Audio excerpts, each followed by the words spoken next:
It's been destroyed and rebuilt 190 times since 2010.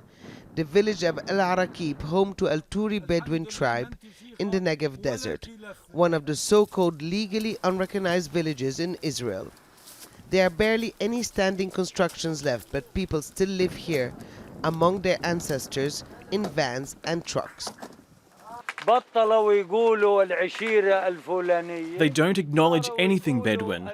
These villages have been recognized since the days of the Ottomans and then the British. The tribes exist since well before the creation of the State of Israel. Or do they think the tribes came down from the skies a week ago? This is how al-Arakib looks from above. You can see the marks of raking, bulldozers that took down homes and smoothed the land. Plans are made for a forest to replace the village. These images are part of an exhibition by Israeli photographers MIKI KRASTMAN and SHABTAI PINCHEVSKY called Anti-Mapping. To create an alternative way of talking about maps.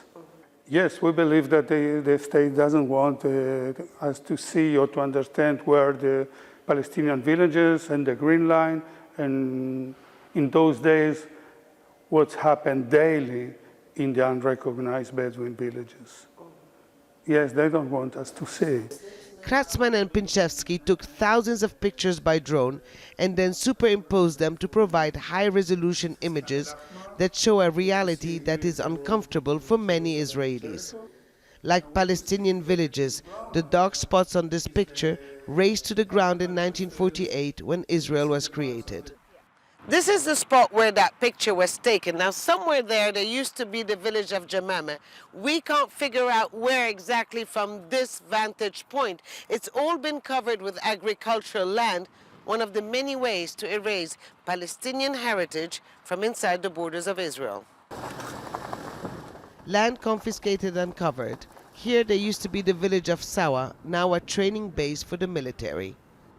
I was surprised with how much, even though there was such an effort to remove those places, not only from maps, but also from reality. In each place there was something that we can find. A cemetery, walls or stones that would indicate that there was something there in the past. Also for me, a discovery is through the connecting of those cases. It's what the people of al-Hiran could face at any moment.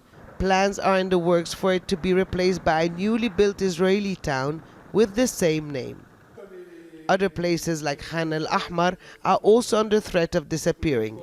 The pictures of KRASTMAN and Pinchevsky now irrefutable proof of their existence. Hoda Abdel-Hamid, Al Jazeera in southern Israel.